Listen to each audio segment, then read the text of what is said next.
Vamos a comenzar esta reflexión invocando el Espíritu Santo para que haga su obra en nuestros corazones. Ven, Espíritu Santo, llena los corazones de tus fieles y enciende en ellos el fuego de tu amor. Envía, Señor, tu Espíritu y todas las cosas serán creadas y renovarás la faz de la tierra.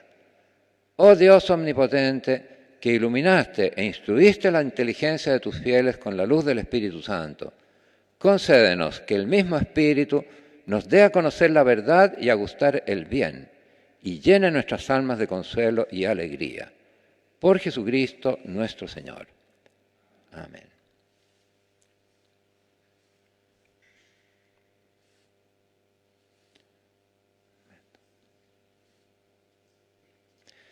Vamos a meditar esta mañana sobre una frase de Jesucristo que nos deja un poco perplejos. Jesucristo dice en el Evangelio un mandato que nos da a nosotros. Ustedes sean perfectos, como es perfecto el Padre de ustedes que está en el cielo. Uno pregunta, ¿es una exageración? Ya meditamos ayer la inmensidad de Dios y la pequeñez nuestra. Y Jesús nos pide que seamos como Dios, perfectos. ¿Es posible que pida esto seriamente? Justamente en la frase paralela, el evangelista San Lucas encuentra difícil la sentencia y nos pide que imitemos a Dios en una cosa. Y tiene razón. Él dice, ustedes sean compasivos, como es compasivo el Padre de ustedes. Nos resulta más asequible esa frase que la otra, sean perfectos, como es perfecto Dios. Veíamos justamente ayer que esto es una petición inmensa, dada la grandeza de Dios. Quiero citarles un artículo que apareció respecto de lo que decíamos también ayer, retomando, que apareció en la revista del Movimiento Comunión y Liberación, con el título Las estrellas y el universo vistos desde la clausura. Aquí el que hace este artículo cuenta que las religiosas de Vitorquiano, que son trapenses, que son las que fundaron nuestro convento trapense aquí, desde allá vino. Este es un astrónomo italiano muy famoso. Lo invitaron, dice él, para que les hablara sobre el origen del universo a este famoso astrónomo. Porque resultaba que en esos días la abadesa, la superiora de ese monasterio, era amiga de juventud de este astrónomo. Se lo llamó para que le expusiera a la comunidad esto del origen del universo. Y él quedó sorprendido con esta petición, pero al mismo tiempo contento, y fue allá. Se preparó la charla, él arregló su computador, todos los medios audiovisuales para, ¿no es cierto?, proyectar imágenes, y entonces empezó su charla. Había más de 100 religiosas. Como digo, de ese monasterio yo lo recuerdo en los años que yo estudiaba en Roma, que en una ocasión me llegó una llamada por teléfono de esta religiosa. Qué raro, decía yo, me llaman a mí. Me llamaban, ¿por qué? Porque yo era chileno y querían que yo les fuera a enseñar cantos chilenos a la comunidad que iba a venir a Chile, que se estuvo preparando en un grupo aparte durante mucho tiempo, aprendiendo la liturgia en español, los cantos. Y yo fui allá y conocí la comunidad esa, muy grande, muy hermosa.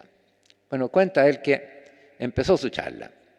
Aquí dice, pueden ver el Sol en la periferia de nuestra galaxia.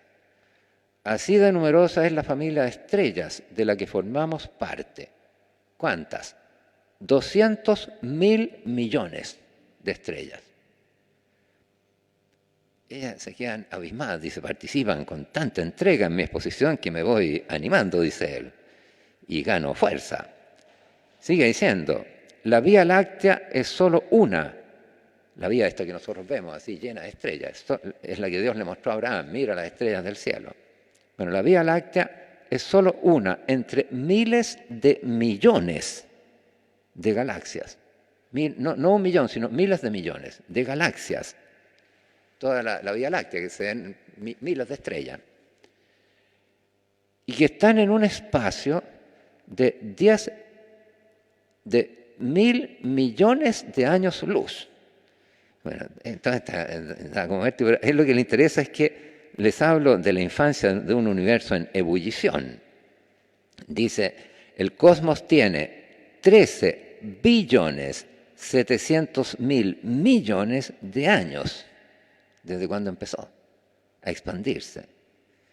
Bueno, él dice, todo esto a ella, en lugar de producirles asombro, les produce como una admiración, dice, como algo que ellas conocieran, porque le está hablando de su Dios.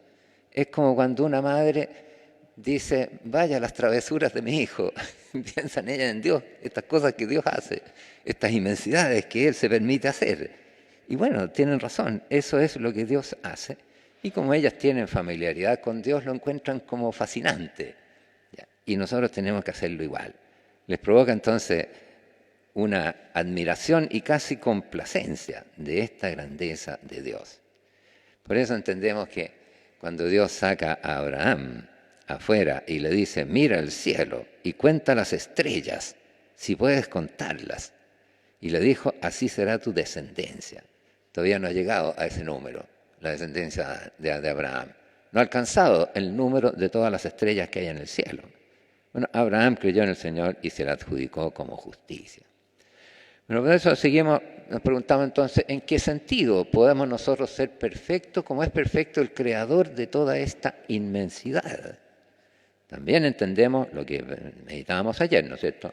Entendemos que si no estamos en Dios, si no estamos unidos a Jesucristo, no podemos hacer nada que trascienda, que interese, porque todo queda en este lugar tan pequeño que es la tierra. En cada ser humano, entonces veíamos también, hay solamente una razón para su grandeza, y es que él, el ser humano, tiene algo del Creador. Nosotros entonces, nuestra grandeza, a pesar de ser más de 7.000 millones en este momento, y nosotros ser uno en un punto minúsculo del espacio, tenemos algo de grande. Y lo único que nosotros tenemos de grande es que podemos tener algo de Dios. Y uno dice, ¿qué puedo tener yo de Dios tan pequeño? Lo único que nosotros podemos tener de Dios es el amor. Eso es lo único, de Dios. Y eso es lo que permite toda nuestra relación con Dios. Por eso citamos aquí esta sentencia tan importante del evangelista San Juan en su primera carta. Él dice, queridos, amémonos unos a otros, porque el amor es de Dios. Eso es lo que es de Dios. Y si nosotros nos amamos, tenemos algo de Dios. Por eso dice, todo el que ama ha nacido de Dios y conoce a Dios. Quien no ama no ha conocido a Dios. Es decir, el verbo que usa el evangelista aquí es no ha empezado. No ha empezado todavía a conocer a Dios. No tiene noción de Dios, el que no ama. ¿Por qué? La razón es porque Dios es amor. Dios es amor, sigue diciendo, y quien permanece en el amor permanece en Dios y Dios en él. Entonces, lo que nosotros podemos tener de Dios, que Dios esté en nosotros, lo único es el amor, que nosotros podamos practicar eso. El amor es entonces algo sobrenatural para nosotros. Está por encima de nuestra naturaleza, hasta el punto de definir a Dios mismo. Llega el apóstol en esta afirmación que es bastante audaz, pero es verdadera, porque está en la palabra de Dios. Dios es amor. Es tan sobrenatural que nosotros ni siquiera lo conoceríamos si no hubiera sido revelado. Atención, porque nosotros no conoceríamos el amor si no hubiera sido revelado, porque es superior a nuestra naturaleza. Lo dice el apóstol San Juan en su misma carta. En esto hemos conocido lo que es el amor, en que Él, Jesús, dio su vida por nosotros. Por tanto, antes de esto, en el mundo no se conocía, no existía esta noción. Existía un atractivo natural, de padre a hijo, de esposo, pero el amor sobrenatural no había sido revelado. En esto lo hemos conocido, en que Él dio su vida por nosotros. Y agrega, también nosotros debemos dar la vida por los hermanos. Es novedoso. Ustedes pueden revisar todo el Antiguo Testamento. En el Antiguo Testamento se va a encontrar por allá una frase perdida, muy perdida, que la tomó Jesús y la relegó, ¿no es cierto?, en que dice, amarás a tu prójimo como a ti mismo. Pero si uno revisa ese texto, en realidad el prójimo es el judío. Fuera de Israel no rige. Y agrega, odiarás a tu enemigo, el que no es judío. Por tanto, Jesús lo tomó y le dio otro sentido. Antes de Cristo el amor no había sido revelado. El amor fue revelado en la muerte de Cristo, que es un acto supremo. Por eso nunca debe faltar el crucifijo en los lugares nuestros, y bien visible, porque es la revelación del amor. Esto era claro, siempre fue claro y sigue siendo claro para el cristianismo, que la muestra máxima de amor es el crucifijo. Y en esto nosotros tenemos la posibilidad de imitarlo, en lo único, porque también nosotros tenemos una vida que podemos entregar, como la tuvo Él. Por eso Él se hizo hombre, nos dio ese testimonio de amor, el cual podemos imitar. Por eso se hizo hombre, para tener una vida humana que entregar. En esto hemos conocido el amor, en que Él entregó su vida. Esto lo había dicho Jesús a sus discípulos antes de padecer. Nadie tiene amor más grande que este, que alguien entregue su vida por sus amigos.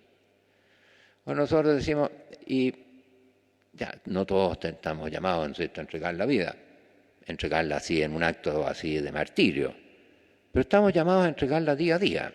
Y por eso es bueno definir en qué consiste el amor, para no quedar en una cosa vaga. La definición del amor es muy sencilla, es extremadamente sencilla, pero es sobrenatural. Y la da Santo Tomás de Aquino con su acostumbrada claridad cuando dice, el amor consiste en procurar el bien del otro. Eso es todo. Como dice uno, y eso es tan difícil. No es que sea difícil, es imposible. La naturaleza humana, si no tiene esto como un don, termina siempre por el camino que ustedes vayan tortuoso, retorcido, buscando su propio bien. Siempre. Imposible que procure el bien del otro si no se lo concede Dios. Por eso no hay fuerza humana, porque es superior a nuestra naturaleza. Abandonado el ser humano a sus propias fuerzas, concluye siempre en un acto de egoísmo, de procurar su propio bien. Bueno, nosotros lo vemos. Incluso hay refranes que dicen eso.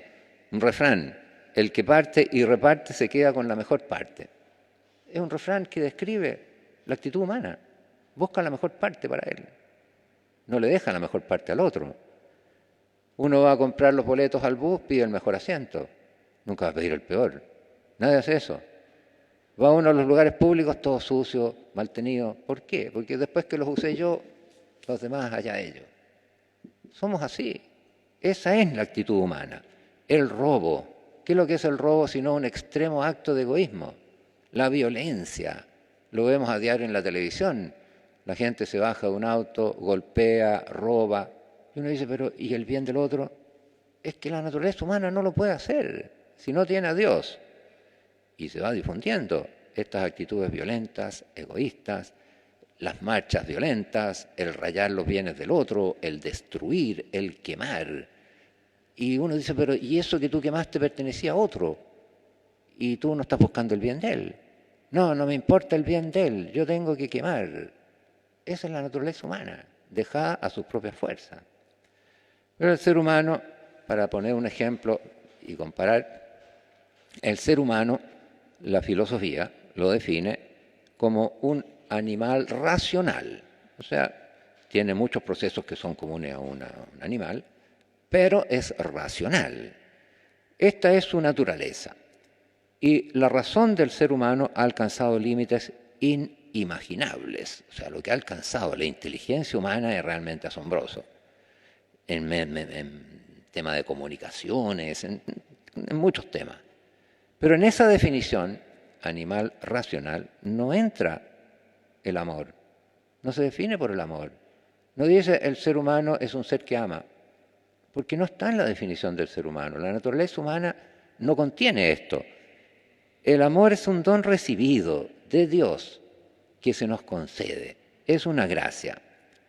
Pongamos un ejemplo para comparar. Dijimos que el ser humano es un animal pero racional, o sea, razona y su inteligencia logra muchas cosas. En cambio, un animal no es racional. Por eso, si yo pretendo que un perrito o un caballo razone, estoy perdiendo el tiempo, porque nunca lo va a poder hacer. Nunca yo lo voy a poder explicar a un caballo, por ejemplo, aunque sea muy inteligente, un problema matemático.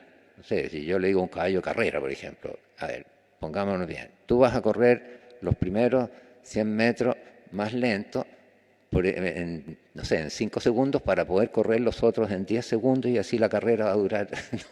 Inútil, porque el caballo no puede razonar. Aunque yo me esfuerce, nunca lo va a hacer. ¿Por qué? Porque razonar es para él superior a su naturaleza. No es racional. ¿Ya? Eso mismo ocurre con el ser humano. El amor es superior a su naturaleza. No es propio de la naturaleza humana, es un don. Por eso, esto lo dice la teología católica, dice la fe, la esperanza y la caridad son virtudes sobrenaturales que son infundidas en el alma por Dios. Ahora, el hombre no está solo llamado al amor en las cosas pequeñas, sino al amor en su grado máximo, es decir, a entregar la vida. Por eso leímos lo que dice el apóstol, también nosotros debemos dar la vida por los hermanos. Esa es nuestra vocación, a eso estamos llamados. También nosotros debemos dar la vida por los hermanos. ¿Y quién es ese otro que debemos amar? Preguntamos también al enemigo, porque la antigua ley decía, odiarás a tu enemigo. Bueno, en realidad, para ser justos, la palabra odiar en la Escritura no significa lo que nosotros entendemos por odiar. Para nosotros odiar es una actitud activa de hacerle como el mal al otro, desearle el mal. Eso no es. Odiar es, para mí, no existe. Indiferencia total. Es inexistente. Eso significa en la Escritura odiar. Pero dice, odiarás a tu enemigo, al otro, al que no es judío. No existe para ti. Ustedes han oído que se dijo, amarás a tu prójimo y odiarás a tu enemigo. Yo les digo, amen a sus enemigos y oren por los que los persigan. ¿Para qué? Para que sean hijos del Padre de ustedes que está en el cielo, que hace salir su sol sobre malos y buenos y llover sobre justos e injustos. Entonces, amen a sus enemigos. O sea, el amor se extiende a todos, no excluye a nadie, ni siquiera al que me persigue, al que me hace el mal. Yo le tengo que hacer un bien. Y eso llega a tal extremo que es difícil encontrar un ejemplo en la historia. Jesús dice, ¿hasta qué punto? Hasta el punto que si uno te golpea en una mejilla, tú preséntale la otra. No será mucho, es como excesivo. Y si te quiere quitar el manto, dale también la túnica. Si quiere obligarte a caminar una milla, anda con él 2. Ese es el extremo al cual tenemos que llegar. Y para eso no hay fuerza en la naturaleza humana. Cuando Jesús dice, amarás a tu prójimo como a ti mismo, está poniendo una medida alta, porque nosotros buscamos el bien nuestro espontáneamente. Bueno, eso mismo tenemos que hacer con el otro, y eso ya es un don. Esta ley, amarás a tu prójimo como a ti mismo, que Jesús la puso al nivel máximo, al nivel del amor de Dios, ¿no es cierto?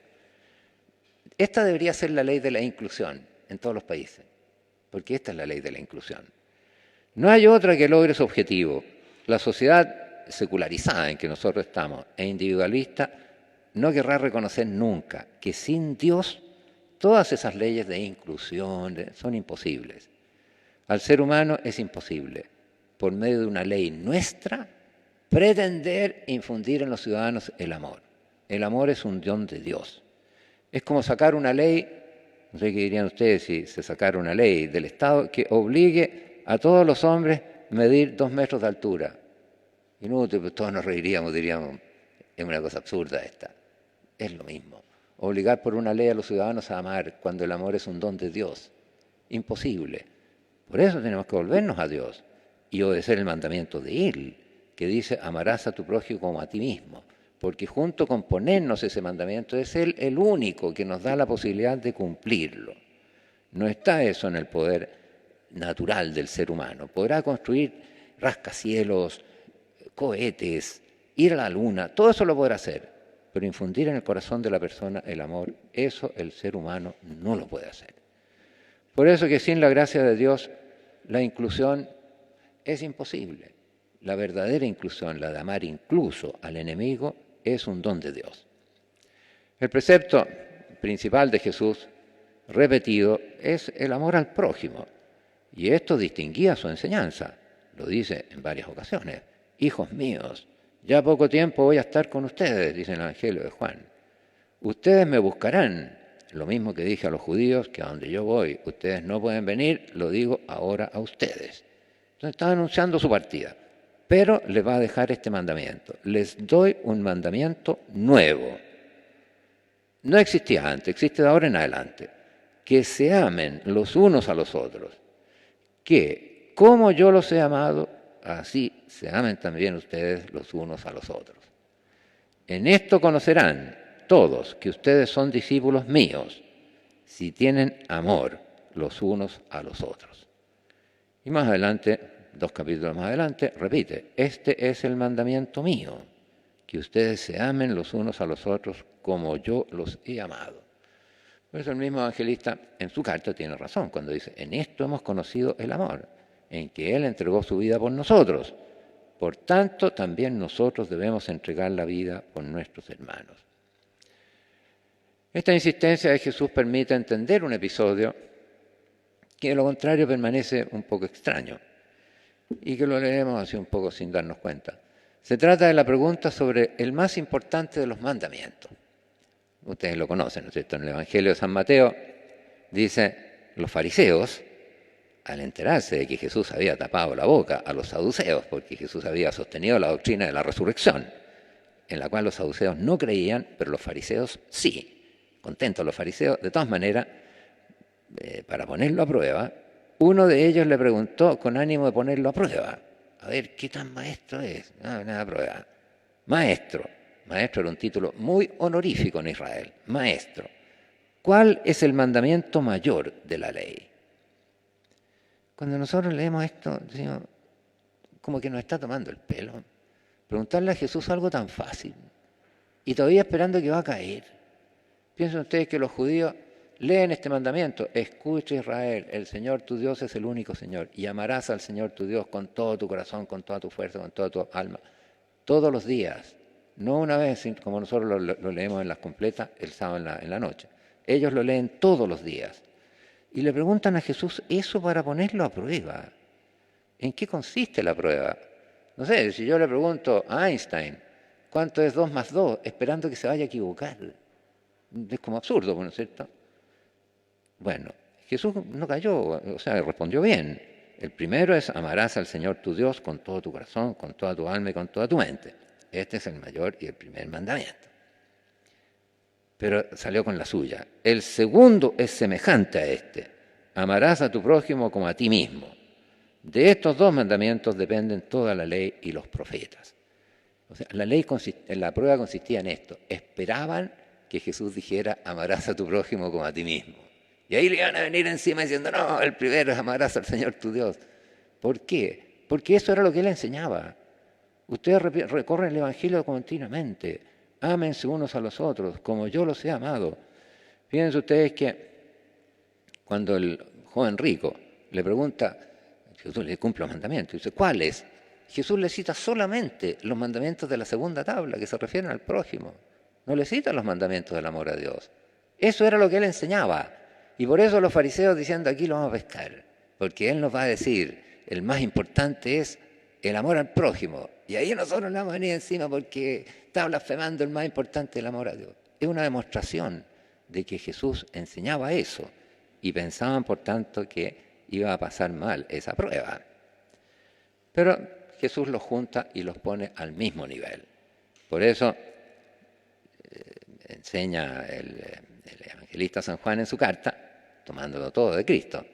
Si alguno dice, amo a Dios y odia a su hermano, ya dije, no necesita, no sé, querer hacerle el mal, sino que es indiferente. O sea, yo soy individualista, los demás no me interesan. Eso significa odiar al hermano. Si uno dice, amo a Dios y odia a su hermano, es un mentiroso. Porque quien no ama a su hermano, a quien ve, es decir, no procura el bien de él, no puede amar a Dios a quien no ve.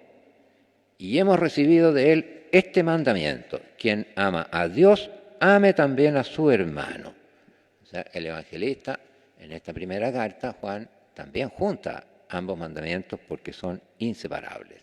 Si yo los separo, soy un mentiroso, porque no se puede amar a Dios a quien no vemos y no se ama a nuestro hermano a quien sí vemos.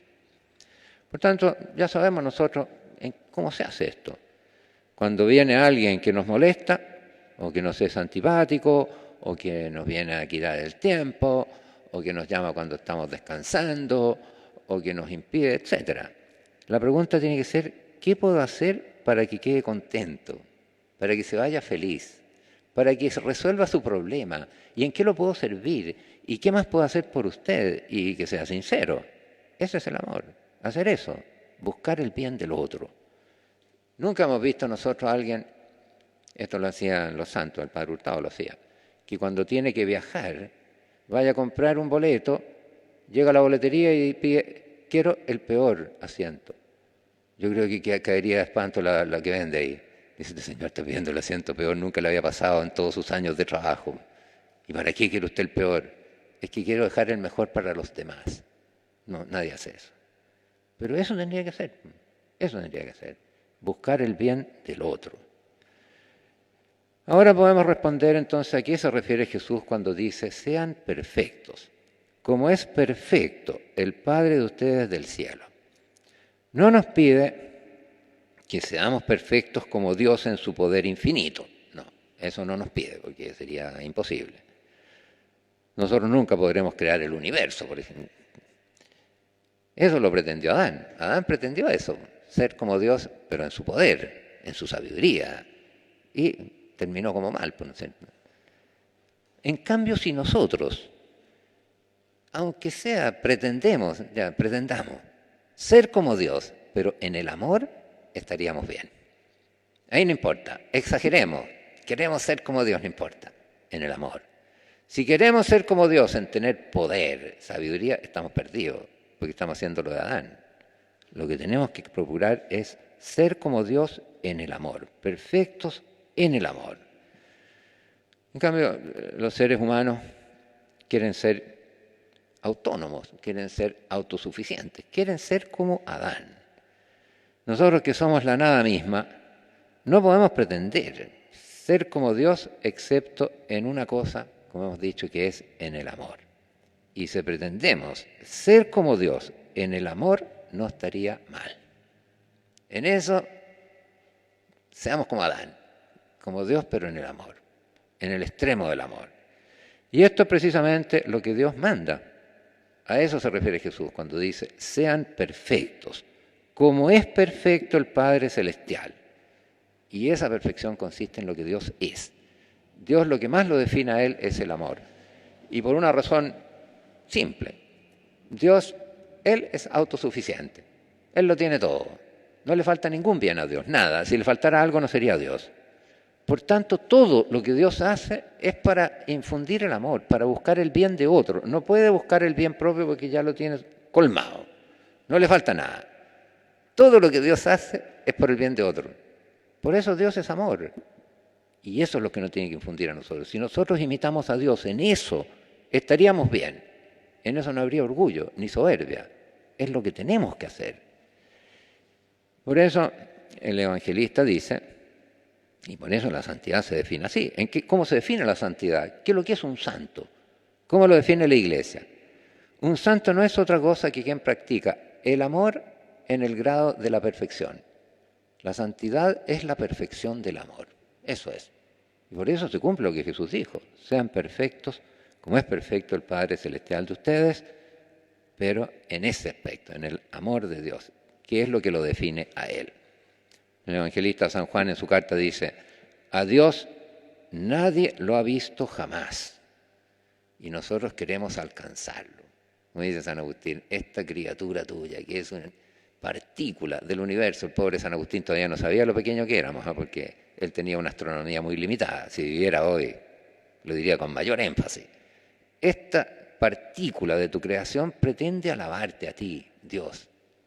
Bueno, lo hace porque tú lo estimulas a que lo haga, pero somos demasiado pequeños. A Dios nadie lo ha visto jamás. Pero si nos amamos unos a otros, Dios permanece en nosotros. El Dios infinito en mí, tan pequeño, sí, permanece en nosotros. Y su amor ha llegado en nosotros a su plenitud. Esa es la perfección del amor, a su plenitud. En esto ha llegado el amor a su plenitud con nosotros, en que tengamos confianza, en que en el día del juicio, como Él es, así somos nosotros en este mundo. Por tanto, nosotros somos como Él es, pero eso es cuando alcancemos la plenitud del amor. El amor entonces ha llegado a su plenitud cuando nosotros entregamos la vida por los hermanos. Y esa entrega tiene que ser cotidiana. Dicen que el martirio, como dice Santa Teresa, el Niño Jesús, que es doctora de la Iglesia, el martirio de la entrega diaria es más difícil que el acto único del martirio, de perder la vida. Porque es continuo, es en todo momento, estar siempre pensando nada más que en el bien de otro. Servirlos en sus necesidades, acudirlos cuando nos llaman en horas de descanso, como decía, entregar la vida. Y esta es la perfección del amor. Bueno, esto es lo que supera todos los problemas. Si viviéramos así, bueno, estaríamos en un paraíso.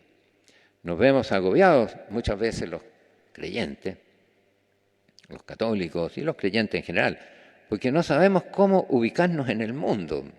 El mundo va como por otro lado y nosotros parecemos inadecuados en este mundo y va por otros lados, va un poco por obtener todo por medios violentos. ¿Y dónde nos metimos nosotros en este mundo? Bueno, nadie nos toma en cuenta, etc. Preguntémonos, ¿cómo reaccionaría ante todo esto el santo cura de Ars? O, no sé, San Francisco de Sales. Bueno, ellos reaccionarían con una gran fuerza de amor, porque no existe otra fuerza mayor. Piensen ustedes cuando vino el Papa Juan Pablo II, esa escena que quedó grabada en la historia de Chile. Y él aquí, cuando vino, beatificó a la que ahora es santa, Santa Teresa de Jesús de los Andes, pero en esa celebración, en el Parque O'Higgins, hubo disturbios que atravesaban todo el mundo. Yo estaba en Roma, pero los vi por la televisión y todos estaban escandalizados. Volaban palos, sillas, de todo, en la misa del Papa. Y el Papa Juan Pablo II gritaba continuamente esta frase: el amor es más fuerte. Y eso gritaba, consigue más que la violencia. El amor lo consigue todo, desarma al otro completamente. Eso consigue el amor. Por eso uno a veces ve personas, no sé, como Santa Teresa de Calcuta, que uno dice, ella es entregada completamente a los demás, pero nadie le puede hacer daño. ¿Por qué? Porque queda paralizado, queda rodeada, ella está rodeada de una especie de esfera que la protege. ¿Por qué? Por la fuerza de su amor. Aunque sea muy mala una persona, no le va a hacer daño a ella. Por eso tiene razón Jesús cuando dice que estamos protegidos por esta actitud. O personas que han quedado convertidas. Se cuenta en la vida del santo cura de Ars que él empezó sus estudios para el sacerdocio cuando era ya mayor, y había tenido una educación muy precaria, porque en ese tiempo estaban los efectos de la Revolución Francesa y la educación era muy, muy deficiente. Y los estudios para el sacerdocio eran en latín, y era difícil seguir las lecciones. Entonces y él era mayor, pero él ya tenía cerca de 20 años, y los niños con los cuales estaba, era un seminario menor, tenían 14, 15 años. Y él era como el grande del curso, y todos se reían de él, etc., porque no entendía. Entonces, en una ocasión, ya para ayudarlo, le pusieron a uno de estos alumnos, el más inteligente de todos, para que le repitiera las lecciones. Se las repitiera en francés, y él pudiera entender. Pero la repetición no debe haber sido muy clara, porque el cura no entendía. El repetidor probablemente no era tan brillante. Entonces el cura era muy inteligente, ¿eh? Esa idea que era, elimínala, porque él mismo era brillante, lo que pasa es que no tenía los medios. Bueno, este niño en una ocasión se impacientó y le dio una bofetada al cura Dars. Ya en la impaciencia, que no entendía nunca. Y el cura Dars, ¿qué hizo? Se arrodilló a pedirle perdón de haberlo impacientado. Ese joven quedó desarmado al tiro. Imposible perseverar en esa actitud. O sea, ante eso no hay nada que hacer. Uno queda desarmado. Pero si nosotros tuviéramos esa medida de amor, claro, cesaría la violencia, cesarían todos los males. Por eso, el Evangelio es una palabra de salvación eterna. Jesús dijo, mi palabra no pasará. Y la palabra que Jesús dijo, y sobre todo la palabra que Él mismo es la que nos revela eso, nos revela el amor. Ya sabemos nosotros que es tan sobrenatural, tan de Dios el amor, que es lo único que no pasa. Todo va a pasar. Cuando termina la historia, Dios sabrá cuándo, va a pasar todo. La fe ya no va a ser necesaria porque vamos a ver. La esperanza ya vamos a poseer lo esperado. El amor permanece, el amor es eterno. Empieza aquí y no tiene fin. Lo dice claramente San Pablo en su carta a los Corintios, en ese himno tan hermoso a la caridad. Él dice, el amor no acaba nunca. O sea, vamos a terminar nuestro paso por este mundo y lo único que va a permanecer va a ser el amor. Desaparecerán las profecías, porque ya estará todo cumplido. Cesarán las lenguas, no será necesario. Desaparecerá la ciencia, pero permanece el amor. Y al final dice, ahora subsisten como dones de Dios la fe, la esperanza y el amor.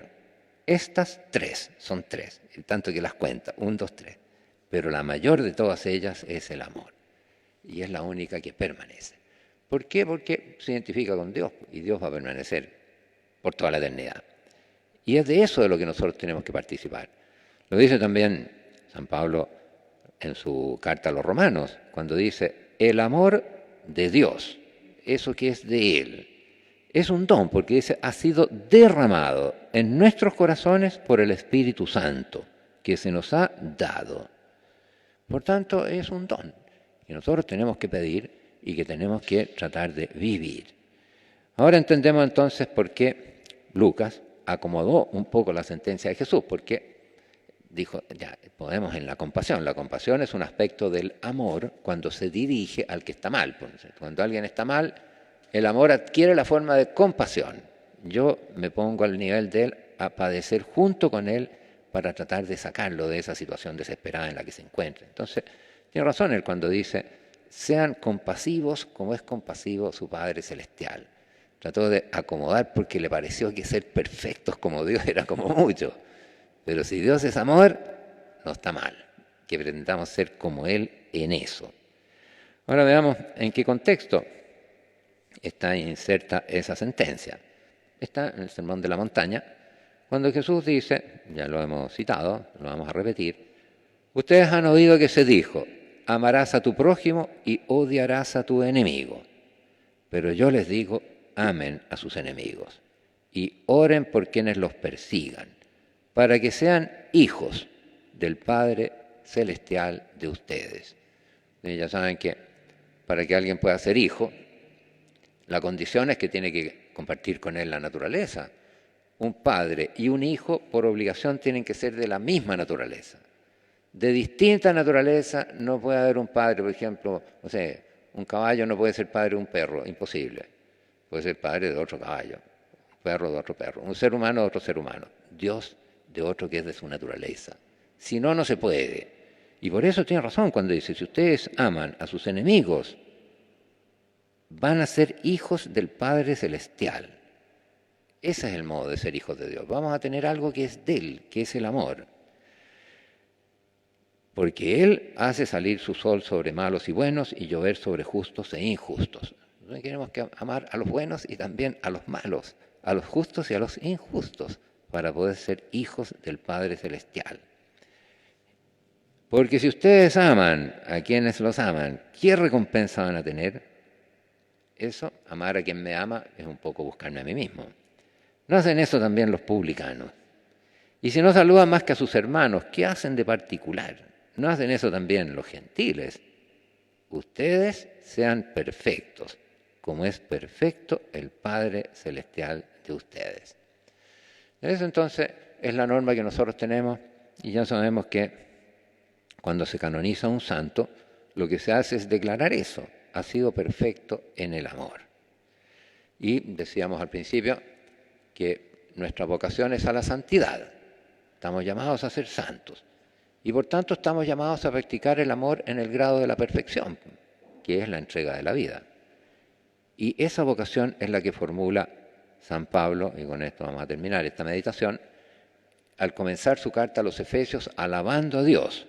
La carta a los Efesios dice: bendito sea el Dios y Padre de nuestro Señor Jesucristo, que nos ha bendecido con toda clase de bendiciones espirituales en el cielo en Cristo. Por cuanto, esta es la bendición grande, nos ha elegido antes de la creación del mundo. O sea, antes que Dios creara esta inmensidad, ya eligió a cada ser humano, el que existió desde el principio hasta el final, porque en Dios todo es presente. Todo. Así que cada uno ya está elegido antes de crear el mundo, porque el mundo lo creó para mí, para el ser humano. Por tanto, a mí me tenía antes. Nos ha elegido en Cristo antes de la creación del mundo. ¿Y para qué? Para que fuésemos santos e inmaculados en su presencia, en el amor. Ahí está la cosa. Eligiéndonos para ser sus hijos. Y todo eso, dice, se realiza en el amado, amado con mayúscula, que es Jesucristo. Este es mi hijo, este es el amado. En él nosotros tenemos que ser hijos adoptivos, y eso lo logramos por medio del amor. Esa es nuestra vocación, y que está formulada en cada uno de los seres humanos antes de la creación del universo. Y el universo fue creado para eso. Ya, si entendiéramos nosotros esto, el mundo cambiaría mucho. Por tanto, procuremos, pidámosle a Dios que nos conceda comprensión de esto, y sobre todo que nos dé el don magnífico que infunda en nuestro corazón del amor. Vamos a concluir invocando a la Madre de Dios, que entre todos los santos es la Reina. Dios te salve María, llena de gracia, el Señor es contigo. Bendita eres entre todas las mujeres, y bendito es el fruto de tu vientre Jesús. Santa María, Madre de Dios, ruega por nosotros pecadores, ahora y en la hora de nuestra muerte. Amén. Esta tarde nos vamos a unir también a través de la radio para la celebración de la Vigilia Pascual, que comienza a las 19 horas. Entre tanto, permanezcamos en una actitud de contemplación, de meditación, de la entrega de la vida que hizo Jesús por nosotros.